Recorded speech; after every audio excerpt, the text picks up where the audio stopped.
Une production du Studio SF.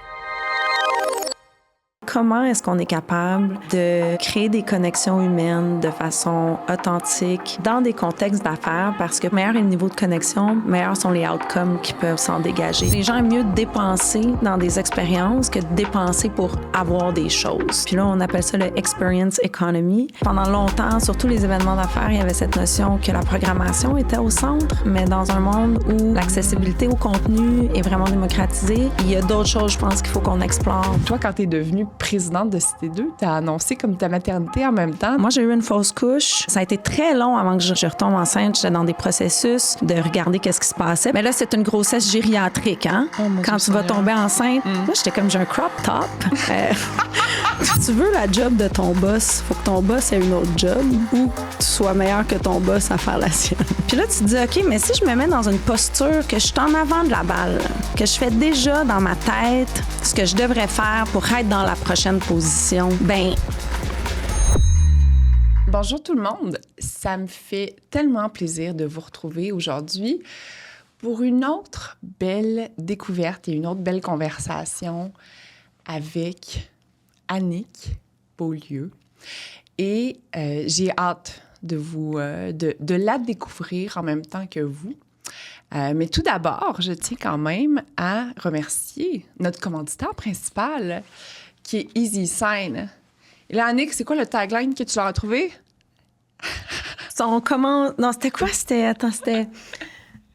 Just get it done with. Simple comme ça.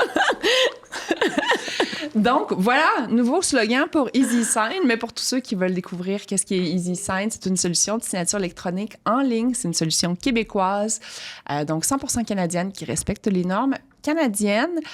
Et voilà. Donc, sans plus attendre, on se lance dans le vif du sujet. Annick, merci beaucoup d'être ici avec nous aujourd'hui.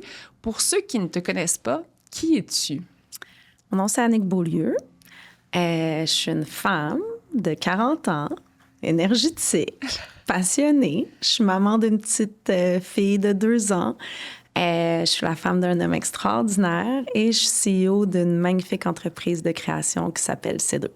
C2, qui est un des organisateurs, qui est l'organisateur principal de C2 Montréal. Voilà. Et ce que tu me disais, c'est qu'en fait, C2 Montréal n'était qu'une partie de vos opérations.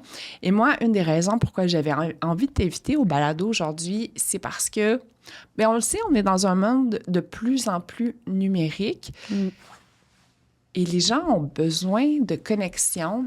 Et toi, en fait, ben, ton expertise, elle est beaucoup dans l'événementiel. Donc, tu connais beaucoup les grandes tendances qui fonctionnent à l'international, que ce soit pour les brands, mais aussi pour comment bâtir des connexions humaines à travers une expérience.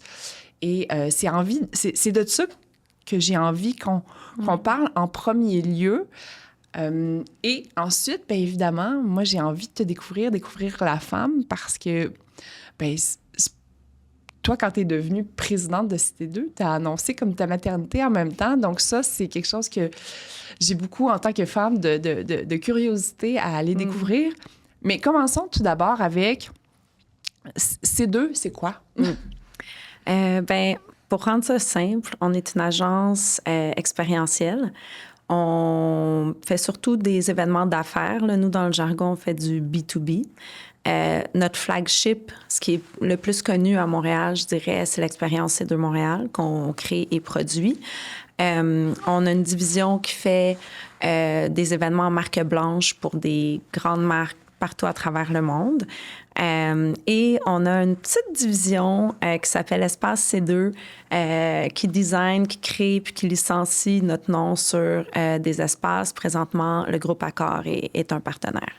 Donc, on passe beaucoup de temps à faire exactement ce que tu disais, se demander comment est-ce qu'on est capable de créer des connexions humaines de façon authentique, de façon profonde, le plus rapidement possible, dans des contextes d'affaires, parce que pour nous, on se dit que moi, je dis toujours, c'est encore des humains qui font affaire ensemble.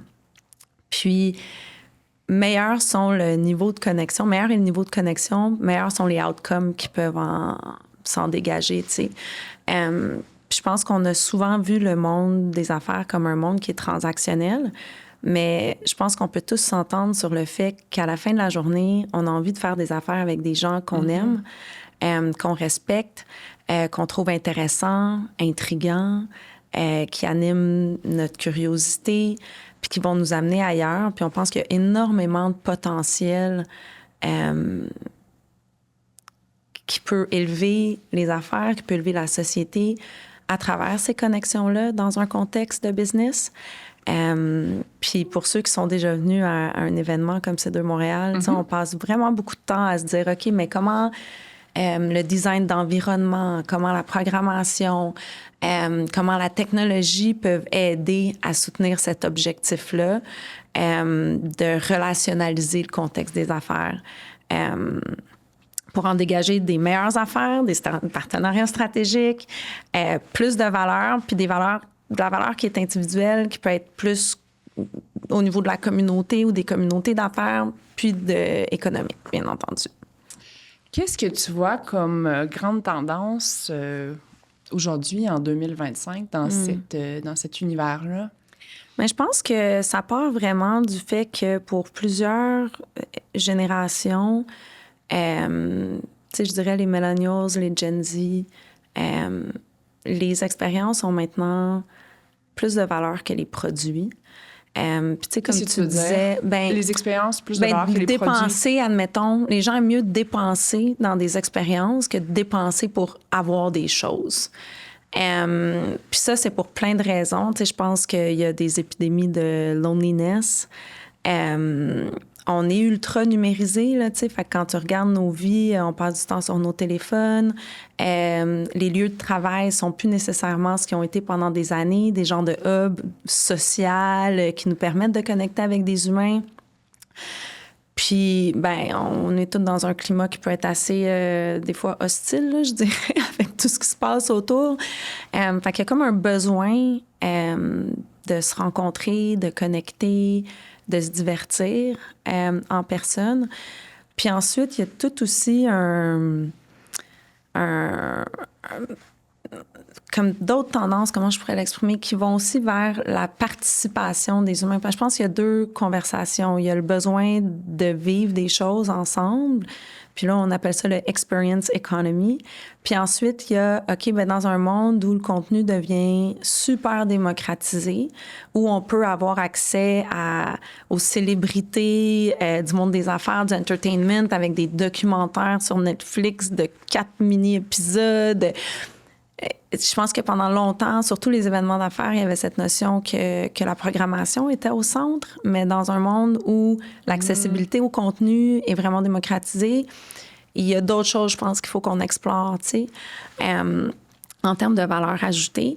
Puis ça, mais ça crée toute une transformation. Puis quand on regarde, tu sais, l'économie des créateurs, les jeux vidéo, tout ce qui est e-sports, le voyage ultra personnalisé, même l'expérience qu'on a avec du Gen AI, il y a vraiment un désir des gens de participer puis d'être impliqués dans l'outcome qui est généré d'une certaine façon. Fait que, tu sais, pour nous, on pense beaucoup qu'il y a quelque chose de particulier qui se trouve là aussi, là, de créer des expériences où les gens contribuent à la valeur.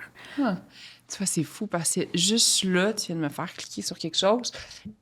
On commence à regarder pour organiser un événement pour sortir le balado du studio pour vraiment aller à la rencontre des gens puis pouvoir jaser avec les gens.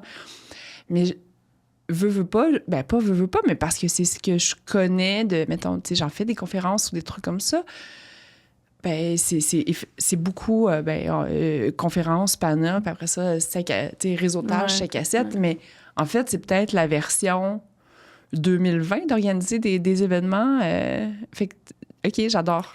Moi, c'est que je me dirais, tu sais, si j'étais toi dans ce contexte-là, je me demanderais qu'est-ce que les gens vont avoir dans ces moments-là où j'ouvre mon expérience podcast à une communauté. Qu'est-ce qui va être unique? Qu'est-ce qui fait que la personne va être mieux de venir que d'écouter dans son bain en buvant un verre de rouge, là? On salue tous les gens qui sont dans leur bain en buvant un verre de rouge. Vous n'êtes pas dans le bain en buvant un verre de rouge. Yannick vient de dire une excellente idée.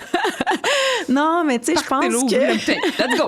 Je pense qu'il y a quelque chose là, tu sais, qu'est-ce qui va être unique de te rencontrer, d'avoir accès aux talents, aux invités que tu amènes? Qu'est-ce que tu peux créer pour les gens qui ont toute une certaine connexion? Cette connexion-là, ils la partagent parce que qui t'écoutent dans leur auto, en train de faire la vaisselle ou dans leur bain, bien, ils t'écoutent et sont intéressés à ce que tu dis, à la curation de tes invités. Qu'est-ce qu'ils ont envie de se dire entre eux? Puis je pense que souvent, on voit le contenu comme un genre d'infomercial, là, où est-ce qu'on se dit, on va vous dire qu'est-ce qu'on a envie de vous dire, puis vous allez être des spectateurs, tu sais, mais il y a peut-être plus que ces gens-là peuvent t'amener. Tu sais, même, y a-tu des mécanismes que tu te dis que tu mets en place pour créer un lien entre l'audience puis la façon qu'ils vont interagir sur les réseaux sociaux pour agrandir ton audience? Parce que, tu sais, moi, je pense qu'il y a quelque chose de magique qui arrive quand les gens sont ensemble. Tu sais, on est tous allés à un concert, on a tous assisté à une conférence. Tu sais, je pense qu'il y a des moments transformateurs qui viennent d'expériences collectives. Puis il y a une énergie qui se dégage. C'est ça, parce que je me demandais, tu sais, oui, mais dans un concert, notre attention, elle est dirigée vers quelqu'un en particulier. C'est juste d'être ensemble qui...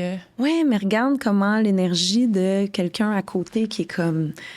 qui va genre vibrer sur le même hit que tu avais envie d'entendre. Ou quand tu regardes, tu sais, pas qu'est-ce que j'appelle les nouveaux concerts, mais tu sais, quand, mettons, les expériences comme des Taylor Swift ou des Beyoncé qui animent leur communauté de façon tellement active toute l'année. Puis là, le concert devient la rencontre de tout le monde. Puis là, il y a les bracelets d'amitié, puis tout le kit. Tu sais, je pense que il y a quelque chose à capturer dans cette énergie-là. Puis il y a des mécanismes qui font que les moments d'énergie peuvent transcender l'audience qui est présente. T'sais. Puis pour moi, c'est ça qui est intéressant à explorer là-dedans. Qu'est-ce que vous avez fait récemment dont tu es particulièrement fière?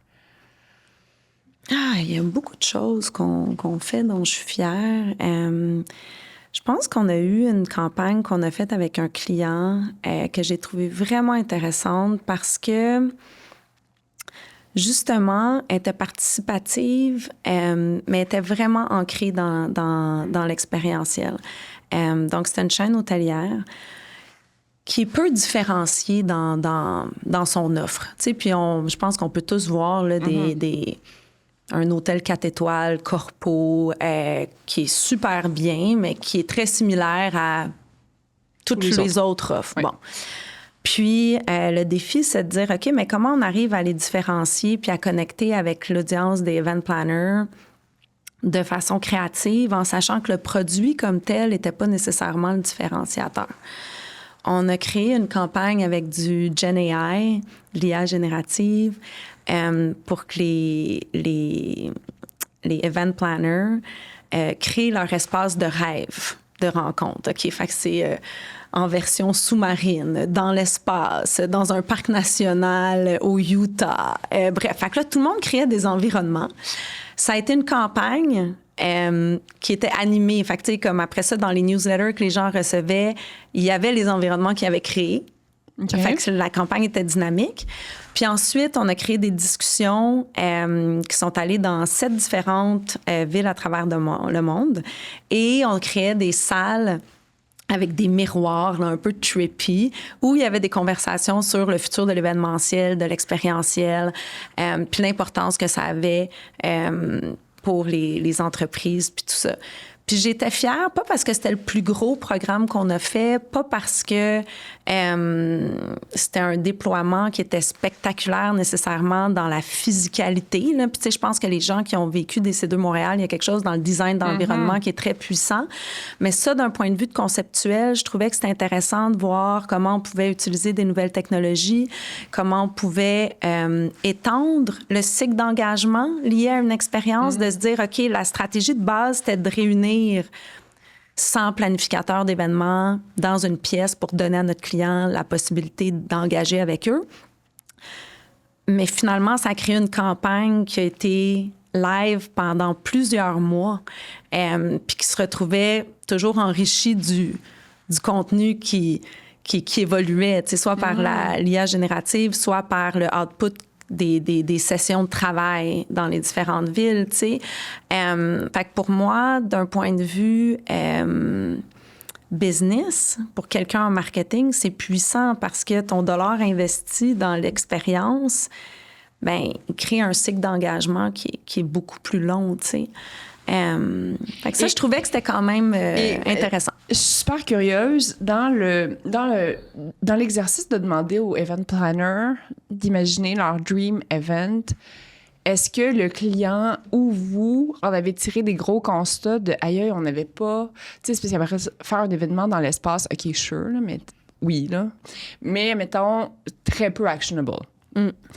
Mais sûrement qu'il y a eu plein de bonnes idées que peut-être même votre équipe ou l'équipe du client avait pas pensé. Ben, je pense que ces discussions-là ont eu lieu beaucoup dans les moments où les gens étaient regroupés dans les différents marchés.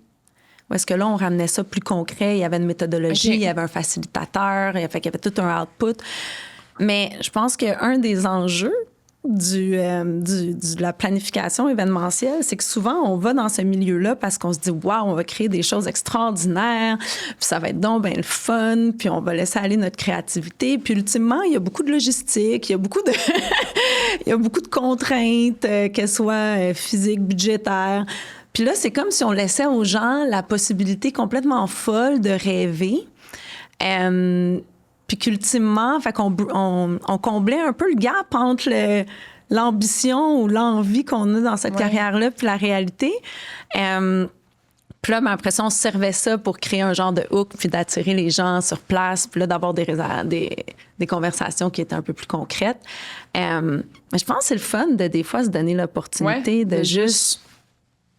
Partir dans un délire. Puis je pense que certaines des technologies, comme l'IA générative, ce qui est intéressant, c'est que ce délire-là, il est presque instantané, tu sais. Fait qu'il y a quelque chose de le fun à capturer. C'était playful, cette portion-là. Est-ce que ce truc-là, ça existe encore, dans le sens qu'on pourrait le mettre dans les liens, puis les gens pourraient aller... Je pense que oui. Il faudrait que je regarde, mais je pense que oui. Ben, guys, allez regarder dans les commentaires sur YouTube. On mettra le lien. S'il existe encore, souhaitons-le. Puis il me semble que j'aurais comme le goût de m'amuser avec cet outil-là. Moi. Ben, let's go. Parce que c'est vrai, en fait, tu sais, justement, quand on parle d'organiser des événements, tu sais, des fois, ça part très... Moi, j'adore ça. Moi, c'est un de mes grands skill sets dans la vie, là, de partir de pas d'événement à avoir... un mime 3 heures plus tard, puis tu sais, dans le sens qu'il y a d'essayer de, pas à l'échelle de C2 Montréal, certes, mais à l'échelle de, tu sais, un petit groupe, là, c'est quand même un de mes bons skill sets. Mais après ça, des fois, entre l'idéation et la réalité, quand, tu sais, parce qu'après ça, une salle de congrès, ça il y a les contraintes quand même que les chaises... Mais c'est intéressant ce que tu dis parce que je pense que moi, une chose qui m'anime, puis je pense qui anime tout le monde à ces deux, c'est la notion de hosting. Puis tu sais, quand tu as dit comme bon, je veux amener mon balado sur la route, ou même comme ce que tu disais, tu sais, j'aime ça recevoir les gens chez moi, j'aime ça organiser. Je pense que cette notion-là d'aimer être moi, ce que j'appelle, c'est le perfect dinner host. Là, je m'excuse, j'ai des anglicismes, mais tu sais, quand tu prépares un souper pour des gens chez toi, là, tu penses à, bon, qui on va amener à la table? Comment je vais mettre ma table? Qu'est-ce qu'on va manger? Ça va-tu être plus cocktail dînatoire parce qu'on veut que ce soit jazzy ou est-ce qu'on s'assoit puis c'est comme une conversation qu'on va peut-être curater, qu'on va réfléchir qui s'assoit où? Tu sais, fait avec des questions, des conversation starters. Puis tout ça. Puis tu sais, je pense que peu importe la grosseur de l'événement, son budget, je pense que si à la base, les gens gardent cette notion-là de se dire, les gens viennent chez moi je les accueille, je les fais sentir bien, puis je suis responsable de créer un contexte, une vibe qui va générer des belles connexions. Tu sais, y a-tu quelque chose de plus le fun que quand tu invites des gens chez vous qui se connaissent pas, Oui. puis que là, finalement, ils deviennent amis, puis que là, tu entends qu'il y a comme, je sais pas, moi, qu'il y a quelque chose qu'ils ont fait ensemble ou un projet qu'ils ont créé. Non, mais qu'après ça, tu peux t'organiser un week-end de ski avec Ouais, deux amis que amis. t'aimes bien, par exemple. Tu sais, puis ça, c'est tellement beau. Puis je pense que à la base, pour moi, créer des événements, c'est ça. Puis peu importe la grosseur, il y a une notion de se dire, bien, les gens doivent se sentir bien d'être eux-mêmes, accueillis, ouverts à faire des connexions dans un contexte qui est accueillant puis qui est propice à ça, tu sais, qu'il y a comme une générosité un peu dans le hosting. Puis c'est là que je me dis que ça peut pas juste être une personne sur une stage qui te donne. C'est comme il y a quelque chose qui crée une énergie, là, tu sais. Ah oui. Tu vois, je veux avancer avec toi cette idée-là. On a fait un sondage qui était quand même exhaustif, là, dans le sens que je me souviens plus combien il y avait de questions, là, mais tu sais, c'était, je pense, 25 questions avec, tu sais, des boîtes à réponses ouvertes. Et on a eu 68 personnes qui ont rempli ce formulaire-là au grand complet. Moi, je trouvais que c'était je trouvais que c'était quand même très bon. Puis les gens, là, mais moi, j'ai toujours trouvé les gens très généreux, là, mais tu sais, des longues réponses, des longs paragraphes. Puis, tu sais, quand tu demandes l'avis aux gens, là, et qui en ont des choses à dire, puis c'est tellement utile. Là, on regardait justement, on se disait, ben, qu'est-ce qu'on fait? Puis je me disais, peut-être qu'on commence juste avec cette gang-là de 68. Tu sais, ils sont déjà super engagés. Tu sais, ils m'écoutent sur une base régulière. Même si invités chez nous. T'en penses quoi de ça? Ben, je pense que c'est peut-être une bonne idée. Avoue que c'est quand même tellement champ gauche que, OK. Ben, c'est champ gauche, mais en partant, tu sais, si tu te dis, ben moi, je pense que ces gens-là, c'est les gens qui sont le plus engagés, qui vont me donner le meilleur feedback, puis qui ont le plus de chances d'être aussi un peu des ambassadeurs ou de vivre quelque chose qui va vraiment leur faire plaisir, tu sais. Puis cette notion-là de créer une communauté, je pense qu'elle est vraiment importante. Puis dans ce que tu dis, intéressante, parce que il y a quelque chose en commun que t'as touché ces gens-là. Il y a quelque chose qui est arrivé pour ces 68 humains-là. Tout le monde a d'autres choses à faire que remplir un sondage de 25 questions, là. Puis je trouve que les sondages, tu sais, quand quelqu'un prend le temps... Je voyais c'était quoi les noms, puis après ça, j'allais regarder, mettons, leur Instagram ou leur LinkedIn. Oui, t'allais stalker un peu, là. C'est pas des gens qui ont rien à faire, là. C'est des gens qui ont des bonnes carrières, qui ont des bonnes entreprises. Oui, mais fait que je sais pas, moi, je trouve que c'est une super bonne idée, en fait. Oui, mais tu vois, tu parles de gestion de communauté, puis ça, moi, je me fais vraiment un souci de répondre à chacun des commentaires. Par contre, c'est très moi et toi. Puis, tu vois, ce que tu m'aides à faire penser, c'est que Judith, elle peut pas se multiplier avec 300 personnes dans un événement. Donc, il faut trouver comme le moyen que, tu sais, je peux pas avoir 68 personnes à souper chez nous qui attendent juste de me parler tour à tour. Donc, c'est un peu la même chose dans un événement. Ils ne peuvent pas m'écouter parler pendant X nombre de temps, puis après ça, attendre chacun leur tour. C'est comme ça que ça se fait habituellement, les conférences et des trucs comme ça. Mais c'est vrai que dans un océan de contenu que tu peux écouter n'importe quel TED Talk de la planète, ben effectivement. Oui, puis ces gens-là, tu sais, moi, ce que je me dis, c'est qu'ils ont définitivement, quelque chose à dire, ou écrire. Oui.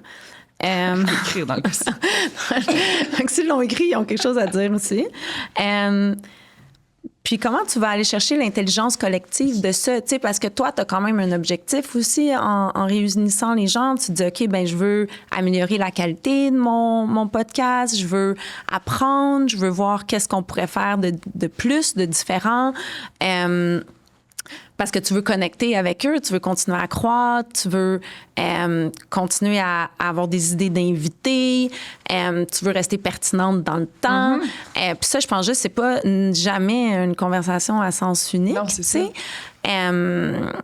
Puis je pense que des gens qui ont l'intérêt puis la générosité d'être là, de contribuer, il y a quelque chose qui les unit, puis il y a quelque chose qu'ils vont avoir à se dire, ces gens-là. Si tout le monde t'écoute, ben très certainement qu'il y a des atomes crochus à explorer. Fait qu'après, c'est comme, OK, qu'est-ce que tu peux faire dans le design de cette soirée-là, le design de l'expérience pour faciliter ces connexions-là, tu sais?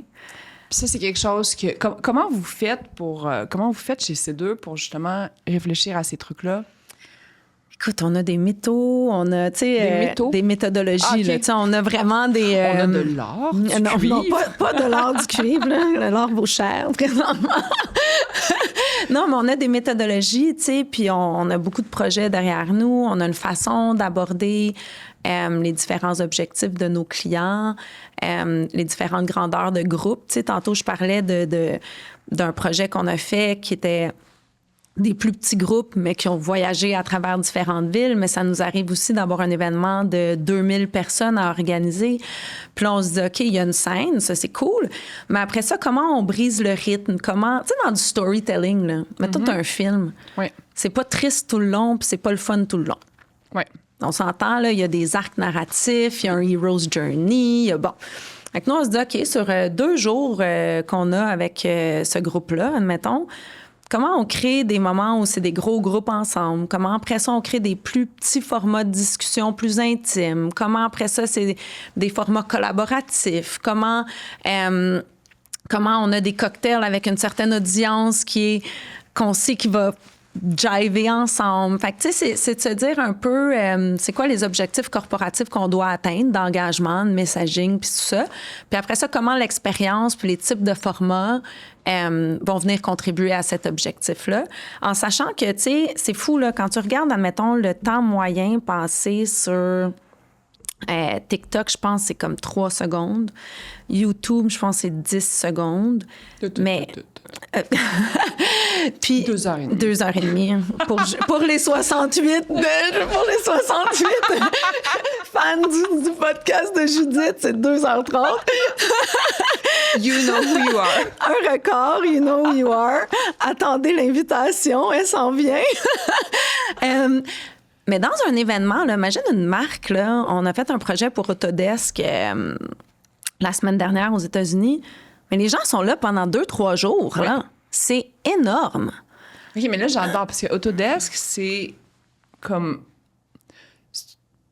mettons, rapidement, c'est quoi? Il me semble que c'est des... Autodesk, c'est des softwares, admettons, de design. Comme là, AutoCAD, AutoCAD. Mais OK, c'est eux parfait. qui font AutoCAD. OK. Puis eux, ils ont fait affaire avec C2 pour réfléchir à leur événement. J'adore. Absolument. Ouais. Qu'est-ce que vous avez fait? Ben là, lui, on a fait un gros nuage gonflé avec un genre de village d'engagement où les gens venaient brainstormer sur le futur du software. Puis là, il y avait toute comme une méthodologie là, particulière là-dedans. Mais tu sais, on a accueilli... Fait que là, le geste scénographique du nuage était magnifique. Puis tu sais, imagine un trade show là, avec des booths, Oui. tu sais. Pas l'affaire la plus sexy. Puis là, tout d'un coup, tu as une belle grande installation lumineuse avec plein d'activités qui se passent autour, de la verdure. Bref, un endroit que tu te dis, mon Dieu, ça me tente d'aller voir qu'est-ce qui se passe là. Ça, c'était dédié vraiment à leurs top clients.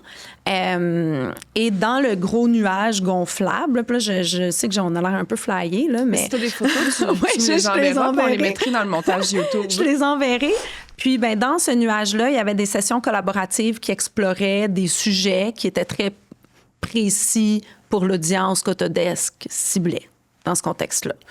Et leur but, c'était plus de recueillir du feedback, plus de faire parler les gens. C'était... Ben, d'engager avec leurs clients les plus importants, en fait, créer un lien, une connexion.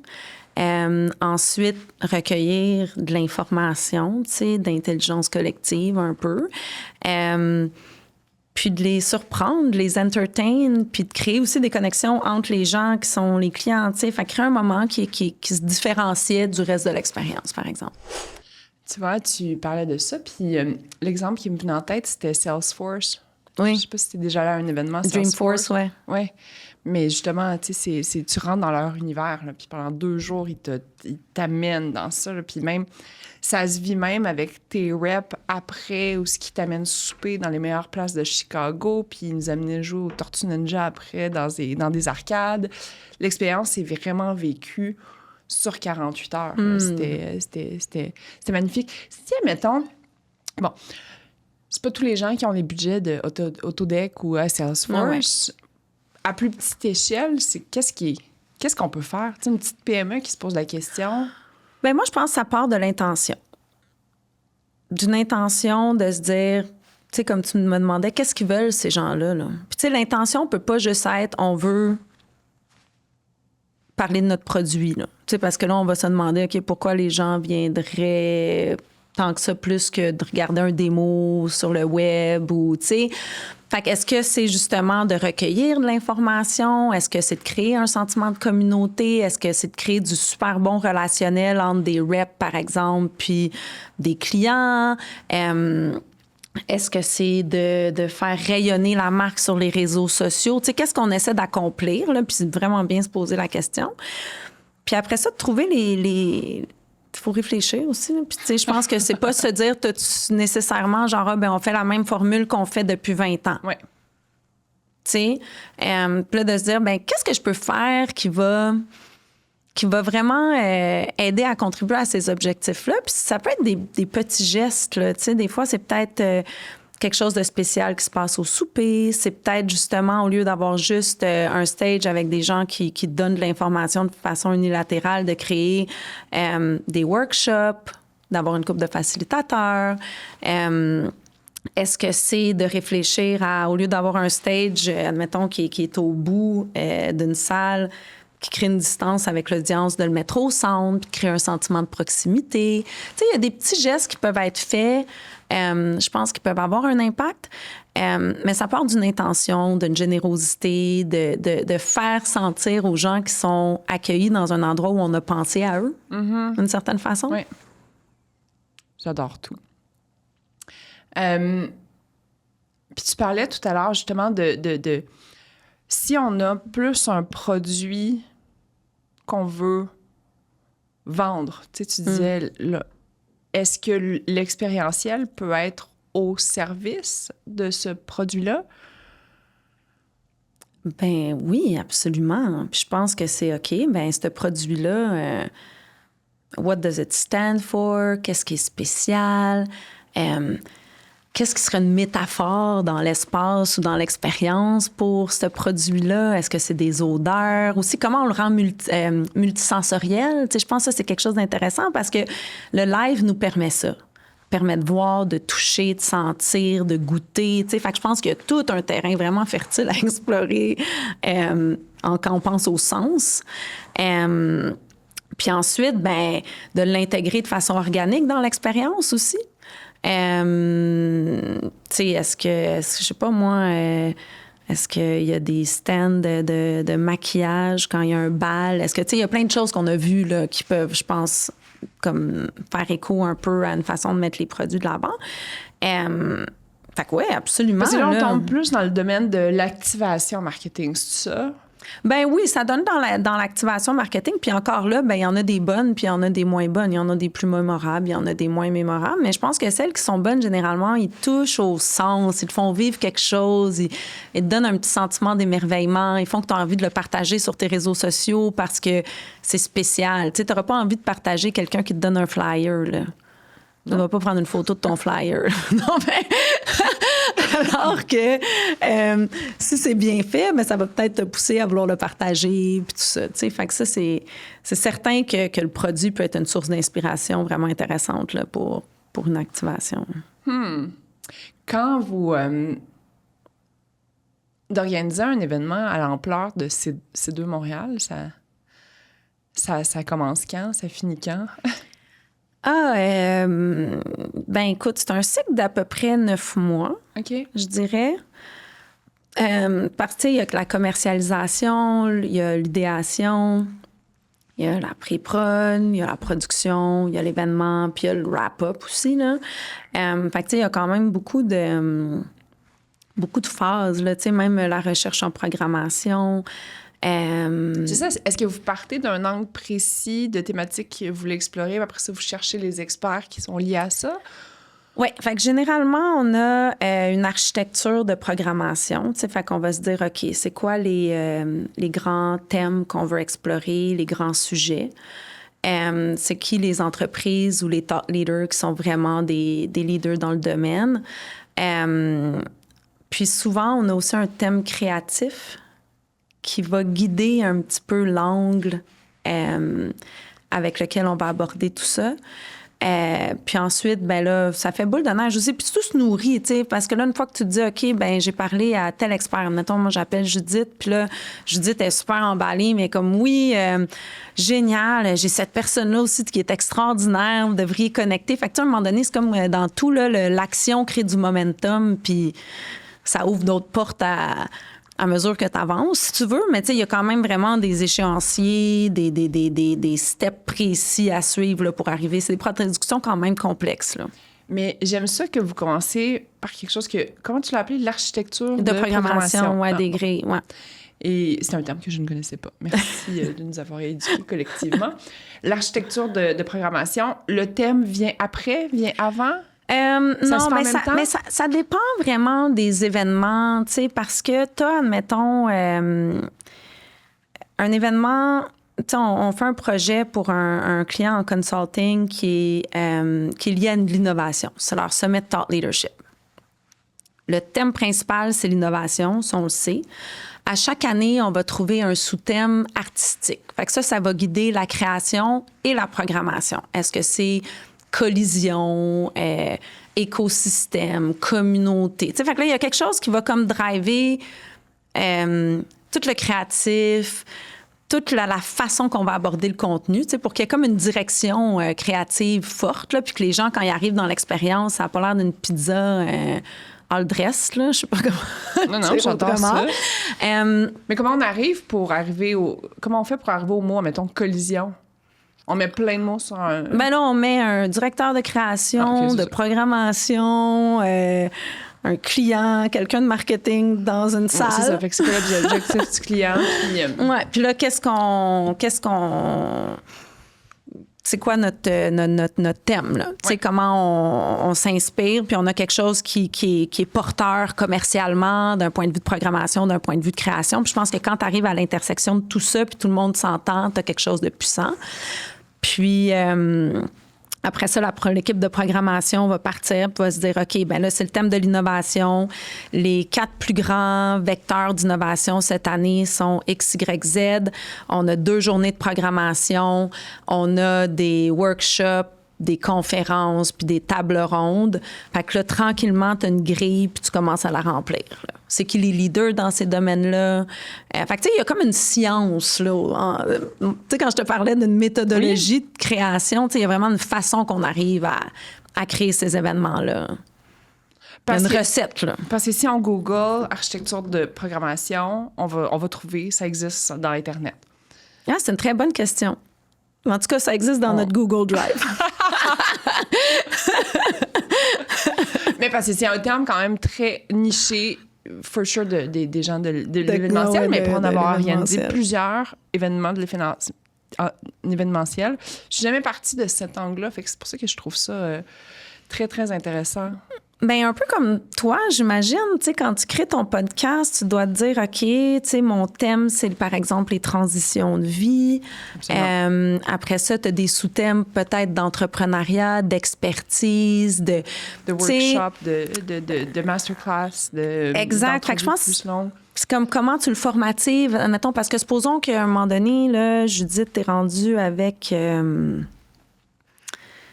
une beaucoup plus grosse équipe, un podcast qui tourne, qui est là toute l'année, toutes les années. Peut-être que tu as même des nouveaux recherchistes. Tu sais, fait qu'à un moment donné, c'est quand tu scales ta business, si tu n'as pas une structure, c'est comme impossible. Là, non, absolument. Mais tu vois, j'avais en tête un événement que j'ai réalisé. Donc, j'ai organisé l'année passée, il y a 2 ans, une retraite à Tampa avec un groupe d'entrepreneurs. C'était une programmation de 2 jours qu'on livrait, 2 jours et demi.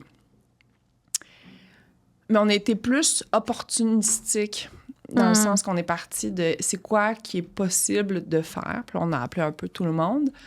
Puis tu vois, je me disais, mais tu sais, si on était parti de l'autre angle, d'une thématique de justement, c'est quoi les 4 grands vecteurs, il y a une méthodologie que... Puis pour quelqu'un qui est dans cette industrie-là, of course, que pour toi, t'es comme, ben oui, of course. Non, mais je pense que... Mais non, mais puis 100%. Il y a comme des grands frameworks dans chacune des grandes industries qui nous aident, nous, à réfléchir quand on commence à... OK, fait qu'hier, petit fait cocasse, pour appuyer ce que tu me dis là. Je rencontre des gens dans l'univers de la mode qui travaillent sur un salon de vente de textiles puis de matières premières, tu sais, des boutons, bref, tout ce que les designers ont besoin ou les compagnies de mode ont besoin pour créer les bijoux, les vêtements, les chaussures. Puis là, ils me disent qu'il y a un meeting par année où les grands leaders du monde textile se regroupent à Paris pour décider c'est quoi les tissus puis les couleurs de la saison. Puis tu sais, comme, je sais pas si t'aimes la mode, moi j'aime m'habiller. Tu sais, tu te dis, bon, non, tout est rouge ce mois-ci, tout est vert ce mois-ci avec des petites pointes de jaune ocre. Ben là, c'est le 1% de la mode qui décide ça. C'est le 1% de la mode qui a décidé, mais c'est vraiment upstream, tu sais, c'est au niveau des tissus. Oui. Puis là, après, ben, les designers, les gens achètent ça. Et donc, les collections ont des thématiques. Des grandes tendances. Mais pour revenir à ton point, tu sais... Non, c'est ça. Mais quand on y réfléchit ça pas, fait du sens quand tu y penses, quand quelqu'un te le dit. Absolument. Mais si tu le sais pas, je veux dire, tu te dis, ah, OK, mais j'ai appris quelque chose. Voilà, 100%. Fait que c'est pour ça que moi, ces sujets-là, j'adore ça, les explorer, parce que c'est comme...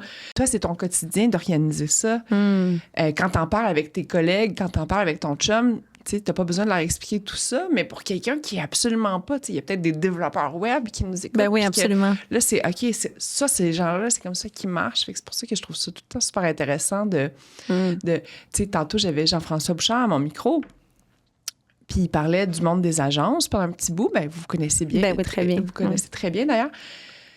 Mais pour quelqu'un qui habite à Gatineau puis qui travaille à comptabilité, cette personne-là, elle ne sait pas comment ça marche chez Deli. Un directeur de création, c'est un terme qu'elle n'a jamais entendu parler. Puis pourtant, pour nous, tu sais, comme moi, je connaissais pas ça avant. Puis à un moment donné, j'ai appris. Puis, mais quand on ne va pas à la rencontre de ces gens-là, on comprend pas cet univers-là. Ah, puis c'est tellement une des choses fascinantes de la vie, là. Tu sais, je trouve que... la curiosité est souvent animée par des moments comme ça où tout d'un coup, tu rencontres quelqu'un, puis il t'ouvre à un univers sur lequel tu t'étais jamais questionné. Puis tu réalises que presque tous les univers peuvent vraiment être fascinants, tu sais, quand tu portes un peu d'intérêt ou que tu commences à te demander comment ça fonctionne. Ben quoi, non, c'est... Toi, justement, tu t'es ramassée dans cet univers-là. De quelle façon? C'était un rêve de petite fille? Non. Non, je sortais d'une période en entreprise familiale dans l'immobilier. Ah. Et j'ai quelqu'un que je connaissais qui travaillait chez C2. Ben, en fait, c'était un resort à Tremblant, l'immobilier sur lequel je travaillais. OK. Puis, le président de C2, dans le temps, était un ami de mon père. Puis organisaient leur retraite corporative dans notre resort. Puis de fil en aiguille, fait que, tu sais, je savais c'était quoi, ces deux. Puis c'était quand même récent à ce moment-là. Là, tu sais, on parle de plus que 10 ans. Là. Puis j'ai une amie qui travaillait là. Et à un moment donné, elle me dit, puis là, tu sais, moi, j'étais comme entre deux. J'ai trouvé ça difficile de passer d'une entreprise familiale à essayer de trouver du travail dans le milieu corporatif. J'ai pas eu beaucoup de succès. Pourquoi? Pourquoi? Ben, je sais pas. J'allais faire des entrevues. Puis ça allait super bien jusqu'à temps que je me fasse dire, ben là, on sait pas trop dans quelle boîte tu vas fitter, là, ou... tu sais, ben, j'étais pas une marketeur numérique ou quelqu'un de PR ou... je pense que j'ai toujours eu un profil de vente, là, ou du moins de convaincre. Tu sais, je pense que l'entrepreneuriat, c'est beaucoup ça. Fait que, tu sais, je venais d'un background qui était peut-être moins facile à caster d'une certaine façon. Puis là, j'étais en train de me dire, ben là, faut que je repense à mon positionnement parce que clairement, j'ai pas beaucoup de succès. Donc là, je me suis dit, bon, ben, je vais prendre l'été un peu pour y réfléchir, tu sais, comme essayer de me faire un plan de match. Puis finalement, ben, il y a quelqu'un qui m'a dit, ça te tente-tu de venir nous aider, voir un peu qu'est-ce qui se passe dans l'événement au niveau des partenariats, puis tout ça. Puis je me suis dit, mais quelle belle opportunité. Moi, si je cherche un job, je vais aller à C2, c'est parfait. Puis. Mais là, c'était pas viens à C2 travailler, c'était viens à C2 ben, comme invité. Non, mais comme invité, mais j'avais un petit mandat sur les 3 jours, en fait. Donc, je suis allée, je me suis dit, c'est une super belle opportunité et c'est vraiment le fun d'aller à C2. Et donc, j'ai remis le rapport de mes observations à quelqu'un qui est devenu mon boss à ce moment-là. Puis, fidèle à moi-même, je suis comme, ben ça, c'est très bien. Ça pourrait être beaucoup mieux. Puis, bye. Et là, il cherchait quelqu'un pour reprendre les ventes. Puis, tu sais, je m'étais dit que je voulais une entreprise, m'investir dans une entreprise. Bien, j'avais pas envie d'être entrepreneur. Ça, je pense que, tu sais, comme purement, là, de commencer quelque chose from scratch. Ça me tentait de faire partie d'une équipe, ça me tentait d'avoir un projet collectif, j'étais rendue là. Puis je m'étais dit, tu sais, par exemple, je veux une place où je vais pouvoir croître. Ça me prend une compagnie qui est en croissance pour que moi, je puisse croître rapidement dans la compagnie aussi, parce que sinon, tu sais, c'est long, là, tu peux attendre 15 ans avant d'avoir une promotion. J'ai pas cette patience-là. Ensuite, je me disais, ça me prend quelque chose que j'aime, tu sais, un produit duquel je serais fière, quelque chose de qualité, quelque chose de cool, auquel je vais m'identifier. Puis idéalement, une portée internationale, parce que quand on vendait l'immobilier, c'était sur les marchés internationaux. Puis j'étais comment, je pense que je trouverais ça difficile de revenir à un marché local à 100%. Fait que ça, c'était comme mon wish list, tu sais. Ah, mais c'est le fun que tu aies pris le temps de faire cet exercice-là. Qu'il y avait aussi, puis qu'il y avait une culture entrepreneuriale un petit peu, tu sais. Je pense que je me disais, pour qu'il m'apprécie, il va falloir ça, parce que sinon, je suis pas certaine que le fit va être excellent. Puis, ben, ils m'ont offert la job de direction des ventes. Ouais, non, c'est ça. De direction des ventes. Puis j'étais comme, well, that sounds fun. Puis il y a aussi l'aspect, je pense que pour des gens qui ont un profil entrepreneurial ou intrapreneurial, les ventes, c'est probablement la fonction la plus entrepreneuriale dans une entreprise parce que, t'es pas un centre de coûts. T'es un centre de revenus. Puis, tu es en avant de la parade, tu sais, fait que tu vois ce que le marché veut, tu vois le feedback que tu obtiens. Fait que, tu sais, tu es comme dans une position assez unique où est-ce que tu crées de la valeur concrète, tu sais, des dollars, là. Puis, en plus, tu as le pouls sur le marché d'une certaine façon. Fait que tu peux avoir une influence, je pense. Peut-être pas dans tous les domaines, là, mais tu sais, dans le service ou dans une entreprise qui est en développement, tu sais. Je pense que oui. Je l'avais jamais vu de cet angle-là. Je trouve ça brillant que tu le positionnes comme ça. Donc, pour tous les entrepreneurs, il y a beaucoup de monde qui vendent leur business, ou peu importe que difficultés financières, à aller travailler en vente. Parce qu'on se demande souvent, comme, si je suis pas entrepreneur, je suis quoi? Oui, puis il y a personne qui va te demander qu'est-ce que tu fais si tu rentres tes chiffres, là. Oui. Ah, c'est vrai. Hey, qu'est-ce que tu fais? T'es où? Qu'est-ce que je veux dire? C'est 8h02, là. Non, mais tu sais, fait que je sais pas. En tout cas, c'est peut-être. Oui, non. Mais ouais. OK. Donc, tu rentres chez C2 aux ventes. Ça se passe comment? Ah, ben c'était rock and roll au début parce qu'il n'y avait plus personne dans l'équipe. Ah, bon. Fait que j'ai pris le téléphone, j'ai fait des cold calls, on a tranquillement bâti une équipe. C'était super cool, en fait. J'ai adoré ça. C'était comme trillant, là. Tu sais, il y avait un aspect de très concret d'atteinte d'objectifs. Puis, tu sais, à ce moment-là, c'était pour C2 Montréal. Fait que c'était comme la vente de billets, là, tu sais, de la vente de groupes, de partenariats. Fait que c'était vraiment... tu sais, c'était en contact direct avec les gens. Puis là, dans ce temps-là, tu parles avec la communauté des affaires de Montréal. Ouais. Tu essaies de... Hey, allô, Judith, comment ça va? Ouais, t'es venue à CES2 cette année, c'était cool. Ouais, vraiment, OK, nice. Ben écoute, on a une autre belle édition après ça. Ouais. Individuel, là, un billet par un billet. Ouais, mais là, j'essayais d'en vendre plus qu'un par transaction, là, clairement. OK. Ton chum, il fait quoi, lui? Ça fait partie de la stratégie de base. Je me suis rendu compte de ça pas mal vite. Oui, puis après ça, ben, tranquillement, j'ai pris d'autres responsabilités, des partenariats. Après ça, ben, il y avait tout le volet aussi des projets dont on parlait plus tôt qui étaient en plein développement puis qui étaient vraiment comme au début. Oui, c'est ça. Puis un jour, tu deviens présidente. Ça se passe comment, ça? Avant? Puis... Oui. Ben... là, j'étais rendue à un rôle de vice-présidence de croissance et partenariat. Et ben, c'est drôle, Jean-François qui t'a rencontré, Jean-François Bouchard, oui. était revenu à CES2 pour quelques mois, peut-être un an,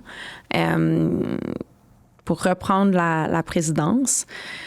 Et on savait que c'était pas un projet très long terme, là. Et donc, il a engagé Jacques-André Dupont. Et Jacques-André Dupont est rentré à CES2 et la semaine suivante, on a eu une pandémie globale dans une entreprise expérientielle. C'était plutôt sportif. Puis, ben, je pense que, tu sais, des fois, dans les périodes de crise, tu te rapproches plus rapidement des gens parce que, ben, rapidement, tu vois que c'est un peu une question de survie, là. Donc, tu sais, je pense qu'à ce moment-là, je suis devenue vraiment proche de Jacques-André. Puis, tu sais, Jean-François, c'est quelqu'un pour qui j'ai une estime extraordinaire. Puis, j'avais dit, là, trouve-nous un bon président, là. Et ben, clairement, il a retrouvé un très bon président. Puis, tu sais, Jacques-André, c'est quelqu'un qui a énormément d'expérience dans le domaine du entertainment, de l'événementiel. Puis, ben, je pense que, tu sais, c'était vraiment un atout extraordinaire de l'avoir dans l'équipe à ce moment-là parce que c'était comme une crise un peu sans précédent, mais il y avait un réseau de contacts, vraiment une expérience qui était rassurante. Puis on a développé une très belle relation. Je parle encore vraiment souvent. Et ouais, ben à ce moment-là, je pense que, tu sais... Est-ce qu'à ce moment-là, il a pris vraiment la posture de rôle de mentor avec toi? Je sais pas si c'était mentor, partner, conseiller, sponsor. Je pense que c'était un peu tout ça, tu sais, parce qu'on travaillait activement ensemble. Mais naturellement, tu sais, moi, je suis pas quelqu'un qui répond bien à l'autorité, mais je suis vraiment capable de reconnaître le leadership. Ah oui? Je reconnais vraiment bien le leadership. J'ai aucun problème à être soldat si je crois que notre colonel nous emmène dans la bonne direction, tu sais. Ouais. Puis j'ai vraiment trouvé ça en JA. Puis je pense que lui, ben, il a trouvé de l'énergie, quelqu'un sur qui il pouvait compter. Puis qui essayait vraiment fort que ça fonctionne. Puis là, ben, à ce moment-là, tranquillement, il y a comme un plan de succession. Ben, de succession, mon Dieu, ça a l'air de succession, là, qui a été mis en place. Puis ça a vraiment été fait de façon extraordinaire parce que Jacques-André l'avait déjà vécu dans d'autres entreprises. Puis, tu sais, pour moi, je pense que ça a été un outil de rétention vraiment efficace aussi, là, si on se dit les vraies choses. Parce qu'il y avait des étapes, il y avait un timeline. Fait que, tu sais, moi, ça m'a donné comme quelque chose de cool puis de motivant auquel me rattacher dans un contexte qui était très difficile au quotidien. Ouais, puis, ben, c'est ça. Je me permets d'interrompre votre écoute 2 petites secondes. Il y a 80% des gens qui consomment notre contenu qui ne sont pas abonnés. Là, on t'en veut pas, là. On le sait que c'est probablement juste un oubli. Mais s'il te plaît, abonne-toi. Ça nous rendrait un énorme service. Ça nous aide beaucoup, beaucoup dans notre mission de vous livrer du contenu meilleur à chaque semaine. Toi, tu dirais que c'est quoi ton super pouvoir? J'ai de l'énergie. J'ai de l'énergie. Okay. Tu sais, puis mon énergie est quand même contagieuse, là.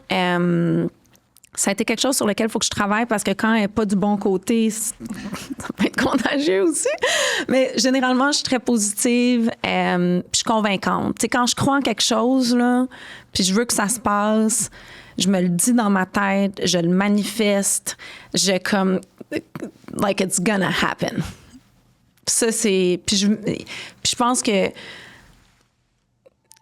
sais, l'énergie, quand tu y crois puis que tu agis comme si ça se passe...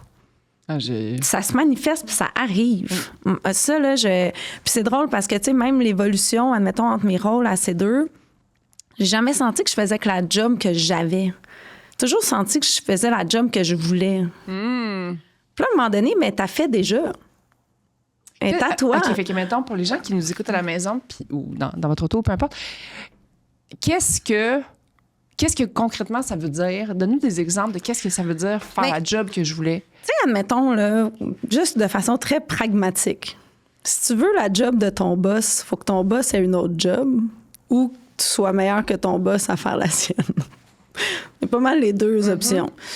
Puis là, tu te dis, OK, mais si je me mets dans une posture que je suis en avant de la balle, que je fais déjà dans ma tête ce que je devrais faire pour être dans la prochaine position, parce que c'est ta posture, puis c'est ton attitude, puis c'est ce que t'incarnes, ben tu crées une traction puis un mouvement qui t'amène vers ça.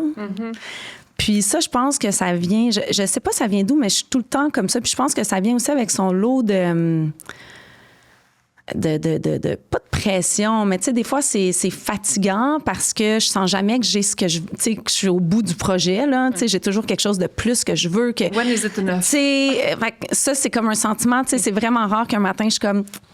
Good job, Annick! T'as vraiment accompli ce qu'il fallait que t'accomplisses aujourd'hui. Ou genre, prenons une petite année de répit, là, tu sais. Mais en même temps, je pense que c'est une attitude qui crée un momentum que, même dans des périodes difficiles, il y a des choses qui t'arrivent. Parce que t'as une énergie qui avance, t'es dans l'action, je sais pas. Tu as parlé que... Tu as utilisé le mot « manifesting ». C'est mon petit côté spirituel. Oui, je sais. Je l'utilise très souvent aussi dans mon vocabulaire. Concrètement, pour toi, comment tu le fais? Comment tu le vois? Parce que je trouve ça... Honnêtement, j'ai comme l'impression que c'est une chose... Puis, tu sais, on parle pas de manifesting avec des cristaux, puis... Non, on parle de visualisation, puis après ça, de mettre en action les étapes, faire du reverse engineering pour y arriver. Là. Donc, pour les gens qui sont beaucoup plus pragmatiques, je vous ramène. Inquiétez-vous pas. Mais pour toi, comment tu le vis, ça? T'as-tu des exemples de trucs que tu t'es dit, ça, je veux ça, puis comme... Ben, je pense que mes avancées dans ma carrière, la résolution de certains enjeux concrets, puis là, tu sais, je veux pas nécessairement... parler des sous de... Peut-être un exemple. Non, mais tu sais, admettons, je sais pas moi... Attends, je vais essayer de te trouver un exemple concret. OK. Mettons un client que tu veux, là, que tu disais ça va être game changer. Oui. Moi, on en a eu un l'année dernière. Ben là, dans ma tête... Je savais ce qu'on allait faire après que ça soit signé. Je savais qu'est-ce que ça allait être pour nous. Je le vivais, j'en parlais. J'ai développé ma relation en étant vraiment intentionnelle. C'était ça, là. Ça allait se produire. Puis, tu sais, c'est concret dans la mesure où on l'a eu. Bravo. Puis, c'était pas facile. Puis il y a eu de la chance là-dedans, mais je pense que c'est en avançant ou en manifestant qu'il y a aussi un effet d'entrain. Là, tout d'un coup, ton équipe est comme, OK, là, on travaille dans ce sens-là. Là, le deal arrive sur la table, on le travaille, puis on le lend, là. Tu sais, c'est pas la priorité numéro 2, là. Non, c'est ça. Puis je pense que c'est comme un... Je sais pas, je pense que c'est vraiment une notion d'énergie puis de traction, de créer ton momentum. Et J'ai de la misère c'était drôle parce que j'avais jamais nécessairement réfléchi à comment concrètement ça se manifestait. Là, c'était quoi la tangibilité de tout ça? Moi, j'en ai un exemple que j'aime beaucoup utiliser en exemple, puis je pense pas que je l'ai déjà raconté au balado. C'est, à un moment donné, je me suis mis en tête, puis c'est un exemple très personnel, là. À un moment donné, je me suis mis en tête que je voulais être dragon à dans l'œil du dragon. Puis pour moi, c'était une évidence, là. Dans le sens que j'étais comme, je suis déjà allée à l'émission 3 fois. Bon, c'est sûr que je ne suis pas multimillionnaire. Peut-être que ceci est un problème. Mais pour moi, c'était tellement concret dans ma tête. Puis là, c'est un exemple parmi tant d'autres, mais, tu sais, Cookit, c'était la même chose aussi, là. C'était de se dire, moi, tu sais, avant que quoi que ce soit arrive, je l'ai visualisé, je l'ai réfléchi, puis après ça, je l'ai poussé pendant des années, là, pendant 12 années de ma vie, là, même plus. Mais un exemple très concret, c'est que moi, de manière quasi très prétentieuse, là, comme si je me disais, mais of course que faut que je sois dragon, hein, dans l'œil du dragon. C'est une chose de le réfléchir puis de se dire ça, mais après ça, ce que j'ai commencé à faire, c'est que j'en parlais comme si c'était déjà arrivé. Oui. Puis des fois, là, j'étais comme, oui, mais l'année prochaine, je vais être dragon. Mais il y avait personne qui m'avait donné un indicateur, quoi que ce soit. D'un autre côté, j'en parlais, mais je faisais des actions aussi. C'est ça. Je connaissais le producteur, je connaissais le réalisateur. Tu peux être sûr qu'à chacune de leur anniversaire, ils recevaient un bouquet de fleurs de Judith. Puis je leur disais, moi, quand tu veux, hein, t'as quelqu'un qui se casse une jambe demain matin, je suis sur le plateau 2 minutes après, hein, tu le sais. Et à force de le verbaliser, de carry, de porter des attentions particulières avec ces gens-là, bien évidemment, quand Nicolas Duvernois a eu un empêchement dans l'œil du dragon, qui ont appelé? Bien, c'est sûr que j'étais top of mind. Ça faisait 2 ans que je leur cassais les oreilles avec ça. Mais puis je pense que tu mets le point sur le fait qu'à un moment donné, c'est pas juste de brûler un papier, là. Non. Mais c'est comment tu l'incarnes. Oui. Puis c'est comme ça te donne une direction puis un focus. Je pense que le manifesting est proche du focus. Là, parce que quand tu veux quelque chose, tu peux pas vouloir 1000 affaires en même temps. Là, ton énergie est centralisée sur quelque chose. Tes actions convergent vers cette chose-là. Il y a comme une intentionnalité claire. Puis il y a un chemin. Là, puis dans ce que tu décris, ton chemin, tu le traces. Là, puis est-ce que ça veut dire qu'à chaque fois, ça va fonctionner? Peut-être pas. Mais... honnêtement, c'est quoi tu considères que c'est quoi ton taux de succès dans ça? Puis il y a des idées que j'abandonne aussi en cours de route, puis je suis comme, je veux pas vraiment ça au final, puis je passe à d'autres choses. Oui, puis des fois, par exemple, non, je pense que quand je le vois vraiment clairement, puis que je sais exactement, généralement, ça se passe. Puis je pense que d'un autre côté, quand ça se passe pas, c'est peut-être parce qu'il y a trop de distractions, puis trop de bruit sur la ligne, puis que c'est pas assez clair. Tu sais, ça me fait réfléchir. C'est comme... Tu sais, parce que quand tu le veux, ça se passe. Fait que quand ça se passe pas, c'est quoi qui manque? Tu sais, moi, on dirait que je vis bien avec avoir une idée en tête ou avoir un objectif, tu sais, qui est clair. Puis des fois, la vie, elle distrait, là. T'as d'autres choses ou t'as des gens qui ont des intérêts ou... Puis là, tu te laisses un peu, tu sais, aller. Puis je pense que, en fait, c'est une responsabilité d'être capable de te refocuser puis de dire, OK, là, c'est quoi qui est vraiment important? Oui. Je pense que c'est difficile d'accomplir beaucoup de choses en même temps si les choses sont assez ambitieuses. Tu sais, il y a comme... Ah, mon Dieu, t'es mon animal totem.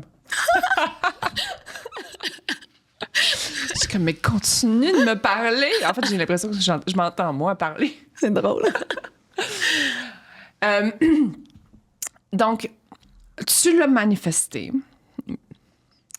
Tu as travaillé très fort pour arriver au point où justement le plan de succession est mis en place. Et en même temps, c'est ça, tu arrives dans l'univers de la maternité. Ah oui. C'était prévu comme ça? Ben oui, non. Claro que non. Écoute... C'était avec quel âge à ce moment-là? J'ai eu ma fille à 38 ans, donc je suis tombée enceinte à 37. Là. Okay. Puis, tu sais, quelque chose... Puis ça, je vais faire un point d'en parler ouvertement parce que j'ai vraiment été surprise quand tu commences à parler d'enjeux de fertilité, à quel point tout le monde, toutes les femmes à qui j'ai parlé, en ont eu, tu sais, une fausse couche. Puis quand je dis enjeu de fertilité, ça peut être aussi un postpartum. Tu sais, on se rend compte que c'est vraiment des sujets qui, je pense, deviennent de plus en plus mainstream, mais qui a quand même pas toujours le même ouverture. Tu sais, tu te rends compte que quand tu lèves la couverte, on est vraiment beaucoup à avoir partagé des défis là, par rapport à ça. Puis bon, moi, j'ai eu une fausse couche. Ça a été très long avant que je retombe enceinte. J'étais dans des processus de regarder qu'est-ce qui se passait. Parce que vu que j'avais déjà été enceinte, je me disais, bon, ben tout fonctionne. Puis finalement, ben non. Puis là, ben j'ai eu un médecin qui m'a dit... je vais m'en rappeler toute ma vie, là. Mais là, c'est une grossesse gériatrique, hein? Oh, mon Quand Dieu tu vas Seigneur. tomber enceinte. Moi, j'étais comme, j'ai un crop top. T'as 73 ans. Je suis pas certaine de comprendre de quoi on parle ici. Mais là, j'ai regardé mon mari, tu sais, puis j'ai dit, OK, mais là, je pense que clairement, c'est un signe qu'il faut s'attarder au projet de façon un peu plus rigoureuse. Dans ma tête, on dirait que, tu sais, je vivais ma vie, là, puis on essayait de devenir parents, mais tu sais, c'était pas non plus... ça habitait pas toutes mes pensées, là, tu sais. Mais de l'autre côté, t'entendre ça, ça a tellement dû être comme une claque en pleine face, puis te dire, OK... Ben un peu. Puis je me disais, OK, mais là, les termes de 1920, on pourrait peut-être revoir ça puis les moderniser un petit peu, là. On met justement un directeur de création sur le projet. Oui, je pense qu'il faudrait mettre un directeur de création sur ce manuel-là. Mais non, en fait, là, ça m'a effectivement conscientisé un petit peu. Puis là, on avait commencé des démarches. Puis je l'avais dit, tu sais, dans le cadre, j'étais comme, ben là... faut être conscient que, tu sais, moi, ça va pas être un ou l'autre, là. Je pense qu'on peut faire les deux, tu sais. Puis, ben c'est ça qui est arrivé. Puis j'ai été vraiment chanceuse. J'ai vraiment eu des femmes extraordinaires dans ma carrière, mais vraiment des hommes extraordinaires aussi, qui ont vraiment été des supporters, des gens qui m'ont promu. Puis, tu sais, quand je dis promu, c'est pas juste une promotion, là, tu sais, qui... They stood up for me. Dans un contexte, tu sais, qui était pas... Tu sais, j'ai jamais caché, là, qu'est-ce qui allait arriver, puis tout ça, tu sais. Fait que je pense que c'est important de le dire pour continuer à encourager les hommes à être ça pour leurs collègues. Oui, tu fais bien apprécier. Puis leurs employés. Parce que pour moi, ça a vraiment été déterminant là, dans ma carrière, clairement. Et ben là, j'ai pris...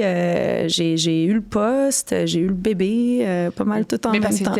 Est-ce que tu avais des craintes par rapport à... Je suis quand même chanceuse. J'ai pas vraiment tant de crainte. Comme je passe pas tant de temps à me demander de quoi j'ai peur. Ça fait partie, je pense, de mes qualités. Là, tu sais, quand je dis une qualité, c'est plus juste pour moi-même, là, dans le sens que, tu sais, je me disais, il y a bien des femmes qui l'ont fait avant moi, là. Ça va venir avec son lot de complexité, de choix. Ça va être une nouvelle réalité avec laquelle va falloir conjuguer, moi, mais aussi mes collègues, mes actionnaires, tout le monde, là, c'est certain. Mais, tu sais, j'avais confiance que j'allais être en mesure. Puis, tu sais, c'est certain, là, j'ai eu un enfant en santé. J'ai un mari extraordinaire. Je travaille dans une entreprise qui est ouverte. Fait que, tu sais, je suis dans des très belles conditions, là, on peut se le dire. Tu sais, je pense que ça peut être vraiment différent, l'expérience, si tu as un enfant malade, si tu vis une séparation douloureuse en même temps. Tu sais, dans mon contexte, qui était un très bon contexte, puis avec l'optimisme qu'on me connaît, je me suis dit, ben regarde, s'il y a un enjeu, on dealera avec l'enjeu quand il arrive, là. Mais c'est ça. Ouais. Qu'est-ce que t'as fait qui t'a justement qui a facilité, qui a fait en sorte que ça s'est fait naturellement? Mais je pense que j'en ai parlé très ouvertement. OK. On l'a bien préparé. Je me suis dit, also, you're not that special, là. Tu sais, à la fin de la journée, on a toujours tendance là, à se dire « Oh mon Dieu, on est si important, puis tout tourne autour de nous. » Mais tu sais, en réalité, c'est comme « OK, c'est quoi le plan de match? Combien de temps je pars? Qui fait quoi pendant que je suis partie? Est-ce que tout le monde est OK avec ça? Oui, parfait. Je m'en vais avoir un enfant, je donne la vie, c'est quand même un projet important. J'ai des gens de confiance autour de moi. »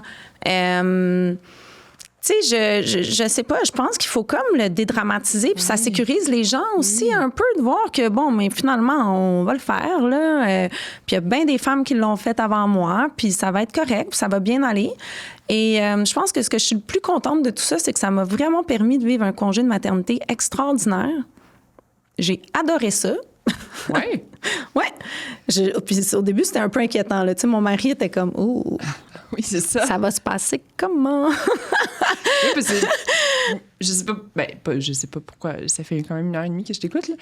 Je me dis, elle va manger les menthes, là. Bien, après 6 mois, j'étais prête à revenir. Après 4 mois et demi, j'aurais été prête à revenir. Je suis revenue après 6 mois.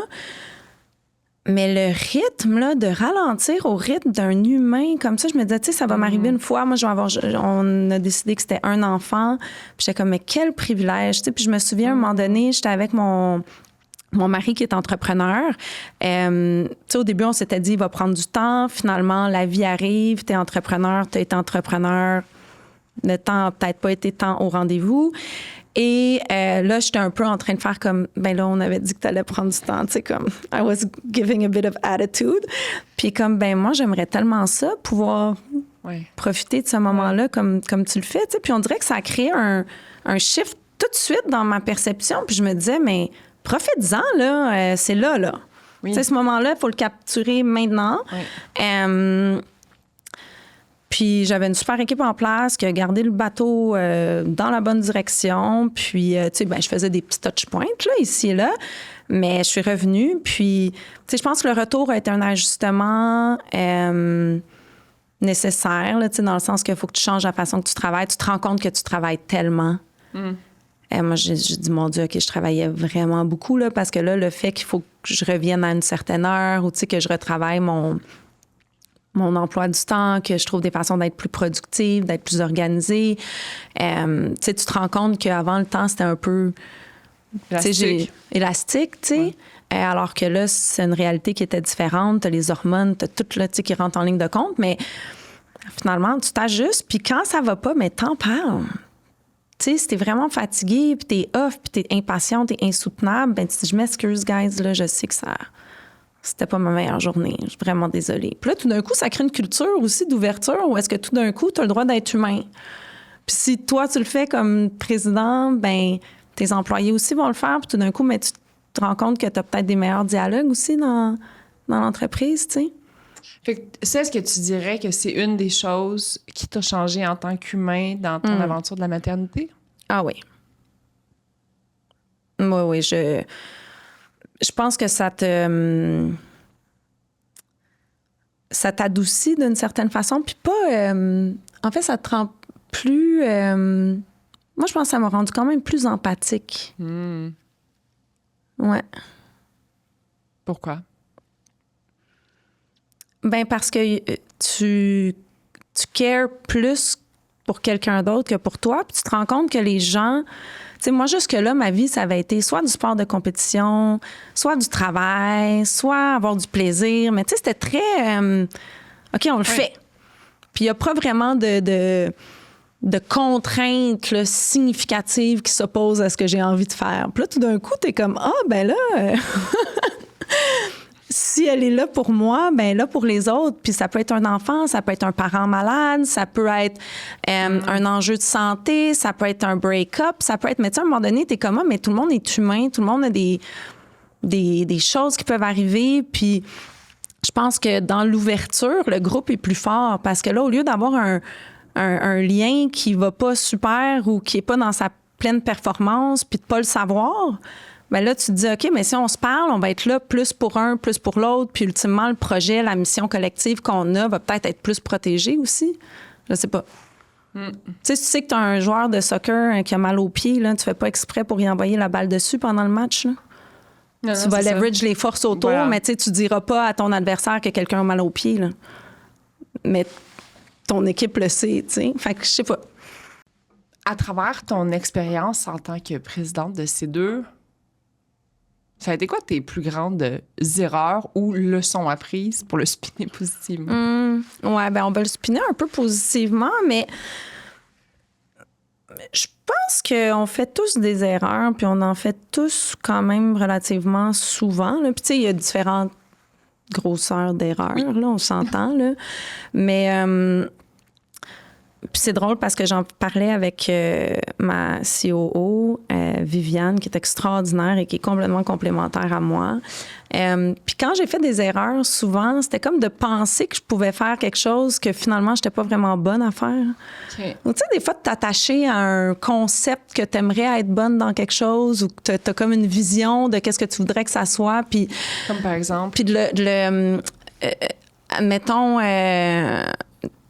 sais, moi, j'ai des forces en termes de, je pense, de leadership. Je suis capable de conceptualiser les choses. Je suis capable de vivre bien dans l'abstrait, de vendre des visions. J'aime les gens. Mais tu sais, opérer au quotidien, là, l'attention aux détails, le minutiae de ce qui est requis pour qu'une organisation fonctionne bien tous les jours, jour après jour. Force est d'admettre que je le sais qu'il faut que ça se passe. Je le sais que ça prend cette discipline-là. Je ne pense pas que je suis la meilleure personne directement pour l'implanter. Puis j'ai une partenaire chanceuse qui, elle, c'est sa grande force, tu sais. Puis là, on a fait un remaniement d'équipe, justement. Puis il y avait un département où je tenais un peu d'avoir un lien direct, tu sais. Puis j'étais pas la meilleure personne pour le faire. Puis là, avec toute sa maturité et son tact, elle m'a dit... Ben, peut-être qu'il est temps que j'aille l'organiser. Puis c'est drôle parce qu'effectivement, c'était clairement le temps qu'elle aille l'organiser, tu sais. Puis c'était dit Comment tu avec... l'as pris fait que t'as dit ça? Ah, très bien. Je dis, ouais, t'as vraiment raison. Là. Force est d'admettre que... Force est d'admettre que c'est le temps d'aller l'organiser, tu sais. Puis je pense que si j'avais admis ça... Puis des fois aussi, le temps arrive, puis c'est normal. Puis des fois, tu fais un choix parce que c'est le meilleur choix dans le moment. Puis, tu sais, une organisation, c'est en mouvement, puis c'est en évolution, puis c'est constamment comme en train de changer. Puis les individus vont avoir une instance aussi, des fois, sur l'organisation. Tu sais, fait que, bref, je veux pas trop être dure envers les choix qu'on a faits dans le moment. Mais, tu sais, je pense que souvent, de penser que tu peux en faire plus que tu peux vraiment en faire ou que tu as des qualités que tu n'as pas, souvent, je pense que ça peut mettre dans le pétrin. Tu sais, le self-awareness, Oui, je pense, c'est ça. est tellement important, là. Puis la capacité de se parler vraiment franchement aussi entre collègues, puis que ce soit pas personnel. Tu sais, on a toutes nos qualités, on a toutes nos faiblesses.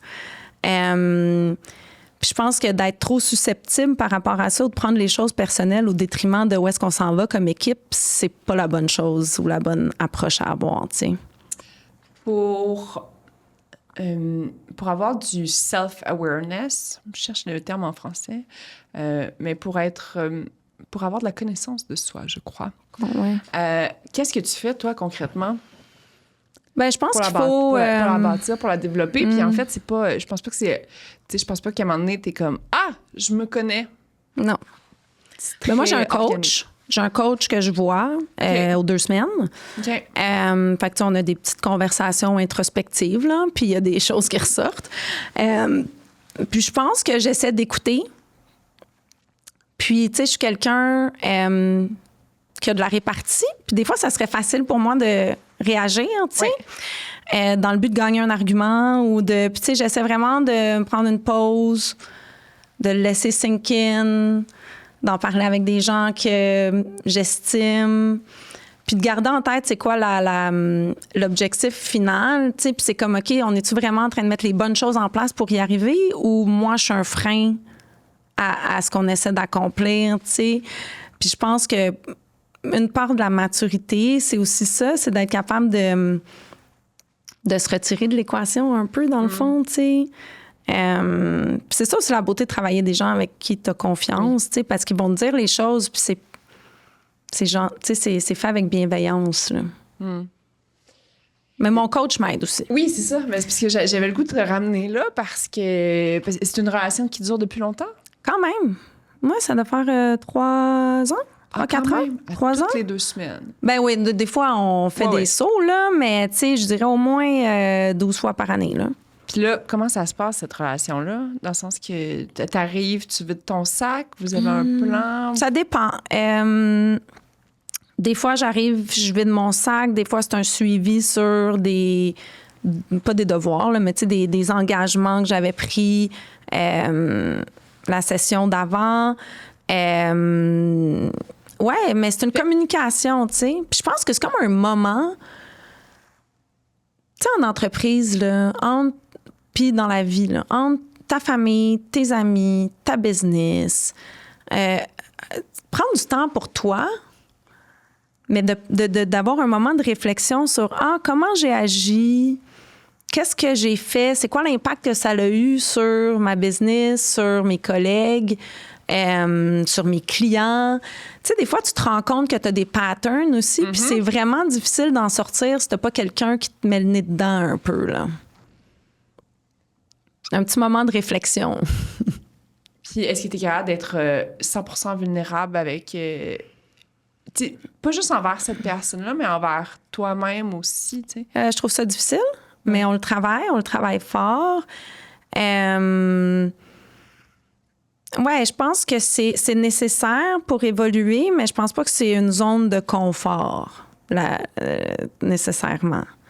Tu sais, c'est drôle parce que des fois, je me fâche. Tu sais, il me dit des choses, puis je deviens, Ouais. tu sais, fâchée un peu, là, où je lève le ton, puis tu sais, je ferais jamais ça dans aucun autre contexte. Parce que, tu sais, quand il y a des choses qui viennent te chercher, c'est comme, c'est confrontant, tu sais, c'est pas confortable, là. Puis, est-ce que tu vois... Fait que, admettons, quand tu dis des devoirs ou des engagements, c'est, admettons, t'avais dit que t'allais livrer tel projet, ou c'est plus dans les soft skills?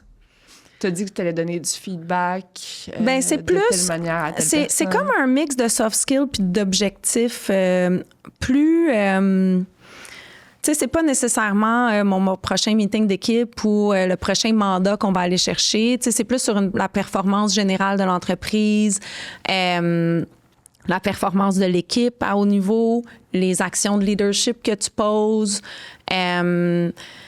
des conflits qui peuvent avoir lieu. Puis quand je parle de conflits, pas nécessairement des grands conflits, là, mais tu sais, ou des zones d'inconfort ou de questionnement. Puis là, tu dis, OK, ben là, je vais faire ça envers telle personne. Puis ça va être une conversation difficile, puis il faut que je l'aie. Tu sais, ça se peut que tu n'aies pas le goût de l'avoir ou que tu ne l'aies pas eu. Mais là, tu l'as-tu? Non? Pourquoi? Tu sais, comme fait que ça te garde un peu accountable, toi aussi, d'une certaine façon. Puis, tu sais, moi, j'ai fait de la compétition sportive jeune, puis j'aime ça, cet encadrement-là, je pense. J'adore. J'aime ça. Puis, tu sais, même, on parlait de Jacques-André plus tôt. Tu sais, Jacques-André aussi, là, je l'appelle, puis des fois, il me dit des choses, puis je suis comme, ben, c'est quoi? C'est du très bon feedback, puis t'as raison. Peut-être pas le goût de l'entendre là, mais... Mais tu dois quand même bien réagir si les gens, justement, parce que c'est pas tout le monde qui est capable de... C'est pas tout le monde qui reçoit du feedback parce que c'est pas tout le monde qui a envie de l'entendre. Moi, je sais à qui je peux donner du feedback sur quel sujet. Puis il y a d'autres gens où je sais que ça va être plus... Justement, il va falloir que je structure mon idée. Ouais, mais tu sais, c'est tellement triste de pas évoluer, là. Tu sais, je me dis, tu sais, admettons, tu regardes l'exercice de vieillir. C'est pas parce que t'as moins de rides, là, c'est bien le fun. C'est pas parce que ton énergie va en s'accentuant. Tu sais, c'est comme il y a des enjeux physiques, d'apparence qui viennent avec vieillir, mais les belles choses de vieillir, c'est que tu t'améliores, que tu deviens une meilleure personne à côtoyer, que tu es capable de réaliser des objectifs plus ambitieux, que la vie devient moins taxante, tu sais, que you don't sweat the small stuff parce que tu sais que finalement... ça va être correct. Puis, tu sais, je trouve ça juste triste de vieillir avec les downsides de vieillir puis de pas capturer les trucs qui sont comme le positif, tu sais. Puis, je sais pas, c'est une démarche, là, je pense, de s'améliorer. Puis, c'est quand même important pour les gens autour de soi aussi, tu sais, de dire comme je suis pas figée dans le temps, puis je suis quelqu'un que les gens ont envie d'avoir dans leur vie, tu sais, je sais pas, tu sais, je trouve que c'est quand même important d'aspirer à être une meilleure personne. Dans ce contexte-là, est-ce que tu te fais un genre de plan, soit 1 an, 3 ans, 5 ans, sur personnel, professionnel. Bien, professionnel, je me doute que vous en avez un plan, 3 ans. Mais plus holistique dans ta vie? Non, je pense que, puis tu sais, tu as différents types de personnes. Moi, j'ai assez de planning à la job. Là. J'ai besoin d'un petit peu plus de freedom dans ma vie personnelle. Là. Fait que, tu sais, j'ai mes objectifs de travail. Ça, c'est clair, de où est-ce qu'il faut qu'on s'en aille avec la business, puis tout ça. Personnellement, je pense que c'est plus itératif, là, tu sais, puis je suis capable de keep score with myself, là. Okay. Je pense, tu sais, puis j'ai pas un outil de mesure, là. Mais j'ai encore des amis de très longue date. Je suis avec mon mari depuis un bon moment. J'ai une équipe assez stable. Je sais pas. Et tu vois, ça, c'est des bons KPI dans le sens. Le retention score. Il est pas pire. Il est pas pire. Comment. Que ce soit pour ces deux et pour le monde de l'expérientiel, comment tu vois le futur? Ben, j'espère vraiment que on va trouver une façon comme industrie, l'expérientiel, de capturer une plus grande part des budgets corporatifs. Parce que quand je regarde les enjeux là, auxquels on fait face, je pense vraiment que l'humain là, est au centre de beaucoup des solutions. Puis il faut trouver une façon de créer les moments pour qu'on en parle, qu'on les matérialise. Ça va beaucoup passer par le measurement, je pense, parce que le frein présentement à investir dans l'expérientiel, souvent, qui est moins traçable que le numérique, par exemple. Oui. Fait que je pense qu'il y a comme un chantier qui va s'opérer là-dessus. Puis nous, ben c'est deux, tu sais, j'ai vraiment... j'espère qu'on va créer des magnifiques projets puis qu'on va avoir un rayonnement... qui va être continu, soutenu, puis qu'on va travailler sur les plus gros projets partout à travers le monde pour plusieurs années. Puis qu'on va continuer à être un vecteur aussi une vitrine aussi pour le talent d'ici. Tu sais, moi, ça me rend quand même vraiment fière là, quand on livre, je sais pas moi, pour des grandes marques ou un projet sociétal au Middle East, puis que c'est des talents de Montréal, puis que c'est nous qui le réalisons. Tu sais, je sais pas, il y a quelque chose de cool là-dedans. C'est ça. Annick, ce fut un plaisir de t'avoir à mon micro. Je suis sûre que tu as aidé les gens à réfléchir beaucoup plus large. J'ai beaucoup aimé ton discours sur la maternité aussi. Ce fut un immense honneur pour moi de te recevoir à mon micro. Ben merci, Judith, même chose. Vraiment cool. Et à tout le monde, à la maison, en voiture, en comptabilité, en dans jogging. Le bain, avec du vin. Et en plus, ça rime. Ben, à tout le monde, merci beaucoup de votre temps, de votre écoute. Et à la prochaine.